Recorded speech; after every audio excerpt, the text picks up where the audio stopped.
Dylan, first of all, thanks so much for joining me. Really appreciate you being out here. All right, I want to start real quick. I will get to a little bit more of this later, but like you're very inquisitive by nature. Was that something that was cultivated in your household, or is that just how you've always been? I think I've just always been that way, to be honest. You have a twin brother, right, Alec? Yep. And you're a minute older than him.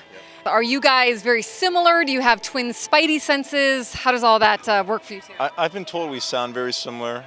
Personality-wise, relatively similar. I think we will have some similar interests, but there's definitely a lot that's different about us as well. He has a pilot's license, right? Yeah, he's training to be a pilot right now. Have you ever flown with him, or One time. how was that? It was good. It was kind of scary because the plane was from like 1945 and it had holes in it, and yeah, it was sketchy. And then they didn't tell us that they switched from the aux fuel tank to the main tank, so we free falled for like a couple seconds, but it was all normal. But yeah, I mean, it was a little sketchy, but I guess it was fine. It was all normal. It's fine. Storm off in the distance. It was a little sketchy. An adventure, I would say, right? All right, your uncle, I believe, played for the Washington Senator system, and your grandmother, Betty Cease, played professional baseball in the 1940s, which is so cool. What do you know about that? I mean, are we talking a league of their own style? I don't know too much about it. I just know, I think it was like the Indiana Blue Devils or something like that. But I really don't know too much about it. I've seen her patches and some pictures, but no one's ever told me anything about it really. You grew up in Milton, Georgia, right? And you were a shortstop, and you were a good hitter as well, yes. You were throwing at speeds, I read, of like 94, 95, 98 in high school. Is that like God-given talent, or is your dad in the backyard with a radar gun? How are we working that? I think a lot of that's genetics. I mean, I always played and whatnot, but I'm going to guess a lot of it's genetics. I just had a growth spurt, and I went from throwing 80 to 95. Was it like, wow? I mean, when you started throwing at that speed, I mean, was it kind of a surprise to everyone? Yeah, for sure. I remember tryouts. My coach pulled me aside, and he was like, "Man, the Roswell or whoever are going to think that we're recruiting, that came out of nowhere." But yeah, it was definitely surprising. Do you ever miss hitting? Yeah, I do. Hitting's the funnest part about baseball, let's be honest. Do you ever get to, like, when we're not here, take some swings, or? Oh, not at all. Yeah, not at all. That should be worked into the contract somewhere or something, like in the cages or something. Yeah, I always wanted to be a power hitting shortstop. Yep. Well, there's still time. If you want a second career, you're very good as a pitcher. So you were projected to go in the first round out of high school, and then you ended up having Tommy John surgery, right? You had elbow soreness and a tear in your UCL. Do you remember being disappointed at the time that was going to happen? Yeah, I remember just being a little anxious because I didn't know if I was going to go draft or college. It kind of felt like my draft chances were done. But no, I just tried to enjoy senior year. But yeah, I was definitely a little bit anxious. You had committed to Vanderbilt. Were you giving serious consideration to going to college? Oh yeah, I thought that's what was going to happen. To be honest, just obviously being hurt. I assumed, all right, we're going to have to go to college. The Cubs take you. They give you an above slot bonus. They rehab you. They help you get better mechanically, mentally, and then they trade you. Were you blindsided at the time? Was it jarring at the time? No, not really. I'd been scratched from a couple starts like in a row, and it was kind of like a running joke that I was getting traded, but they didn't tell me anything. And then I just got the call at like 10 in the morning, and I packed up my stuff and I drove from Indiana down to South Carolina and met my new team. Yeah, just pieces on a chessboard. 7 years in the majors, you have had a lot of success, Cy Young considerations, you're no-hitter, a lot of good years, obviously some tough times as well. When you look back on your career to this point, like what's been the biggest needle mover for you? What do you think has helped the most in your development? I mean, getting to work with Ethan Katz originally was really big for me. That was like, I guess, 2021. Last year was big, getting traded, coming off of a down year and then having a pretty good year and doing the no-hitter and all that. Yeah, so, I mean, it's hard. I mean, any big league experience, good or bad, makes you tougher, makes you learn things. So, really, it's all important. But, yeah, those moments stick out. Obviously, this year has been frustrating at times, right? How do you approach a struggle now versus maybe when you first came up or when you were first starting your career? Yeah, I guess, I've had success now where early when I came up, I really didn't know if I was good enough or not. So now I know I can do it, and so it's just a matter of, okay, what do we do? And then, it's the mental side of it, obviously, handling failure and struggle and all that's not easy, but it's honestly just a part of it. So that's just what I try to remind myself is, you just got to keep with it. they can be challenging at times, they can be frustrating, but really all you can do is keep working at it. You always keep your composure on the mound, and afterwards, I Try think, to. yeah, Try yeah, to, but yeah. that's a skill. I feel like, and afterwards, you rightfully so express optimism, right? That you're Yeah. close, and you are, you know how good you are. But can that be difficult at times to do that? Yeah, it can. I mean, for me, I think it's kind of just a conscious choice at the end of the day, I try to find things that give me the feeling of optimism, whether it's a mechanical thing or, a focus thing, whatever I'm going to work on. And I just try to tell myself from there it's going to be a good comeback story or a good this or a good that or whatever, So I don't ever give up, I put in the work. And with baseball, it's like all it takes is one feel, one pitch, and everything can change. So that's what we fight for.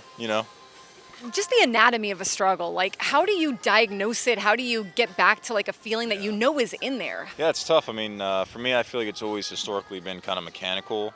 And, I'm a field pitcher, and when the field's there, it's automatic. And when it's not, it's kind of a struggle. So, I really just keep trying things until something works, and it can be frustrating at times. But ultimately, I've always gotten to a point where I've made improvements at least. You wear number 84. Is that because of the yoga asanas, the 84 asanas? It's just a shout out to Sadhguru, who's a yogi. Yeah. We talked about him a little bit last year, and you met him and learned under him, and I've watched his YouTube videos for a long time. Why do you gravitate toward him? I don't know. I stumbled across someone a while ago, and I just I vibed with it, I guess. Yeah. I liked it. I've spent, probably, I don't know, 10 days, 2 weeks of time total, just learning and relearning practices at his place in Tennessee. Is it like a quieting of the mind for you? I guess maybe a little bit. You just learn the kriyas. It's almost more like transcending the mind, I guess. Yeah, I don't know if I would consider it quieting. I'm not an expert at it either. That's why I'm still very much, I'm not an enlightened person or anything like that. But no, they make me feel good. It makes me feel, I don't know, makes me feel, good about life. Do you practice physical yoga, or In the off season, not as much during the season. do you have a favorite yoga pose? No, the one I do is called Angamarna, which is mastering your limbs. It's very difficult. What is that? Yeah, What it's kind? very It's like a type of yoga? Yeah, from Isha Yoga, which is Sadhguru's yoga. And is it like, what does it mean to master your limbs? Is it like balance, or is it like? I guess strength and balance, probably. Yeah. This is like a very hyper-competitive, aggressive, alpha male type of environment, and that is like inquisitive and gentle and compassionate and introspective. Do you find the two worlds collide, or do they just complement each other well, or do you separate them completely?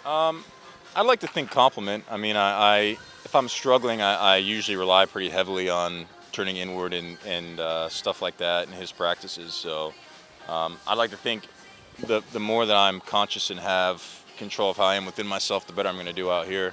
Do you practice like meditation, breathing exercises? Has that helped you? I think so. Yeah. Yeah, I mean, it definitely helps me feel like I'm heading in the right direction anyways. How important is it to you that there is self-growth for you and that there is like life outside of baseball? Like, what does that do for you and personally? Yeah, it's definitely important. I mean, it's a long season. We don't have a lot of time off, so sometimes I like to kind of just escape by learning things and adventuring and all that. It's definitely important. I'm just, like you said, I mean, I'm curious about things, and if something interests me, I want to learn about it, You co-own disc golf courses. Yeah. How did you get involved in that, and why do you like disc golf?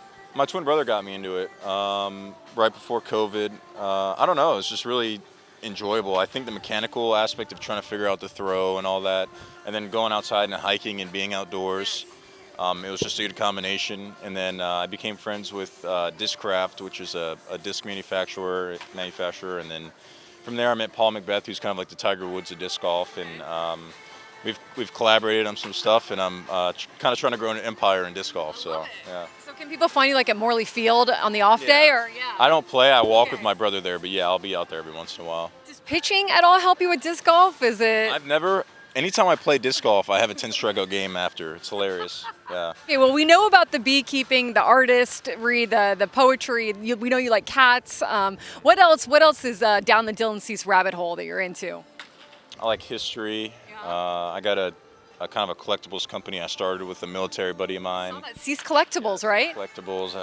We're kind of very beginning of that. Who knows what that's going to turn into. Yeah. But what else? I mean, I don't know. Most things are interesting, really. What YouTube rabbit holes have you gone down lately? Oh, YouTube. I watched some historical stuff about every president's most difficult decision. Oh, That was kind of cool. yeah, that is cool. It really depends what day you catch me on. I can be in a lot of different rabbit holes. I'm watching One Piece. That's the one thing I'm doing lately. What is that? It's an anime thing. Yeah. So are you into anime too? I give it a chance. I like One Piece. I feel like it's very hit or miss. There's some that I really don't like, and every once in a while they're entertaining. What about like Star Wars and all that, or like is it Star Wars, it's okay. I'm not like a die-hard Star Wars fan. I like Lord of the Rings. I like medieval stuff a lot. I'm just not like as obsessed with it. But I'll give any medieval thing a chance for sure. One thing on your bucket list? I think I would like to go to India to Sadhguru's ashram in India. Yeah. I'd like to do some bigger things in disc golf, maybe build a little bit of an empire. Dylan, thank you so much for taking the time. Appreciate it. Thank you. Appreciate it.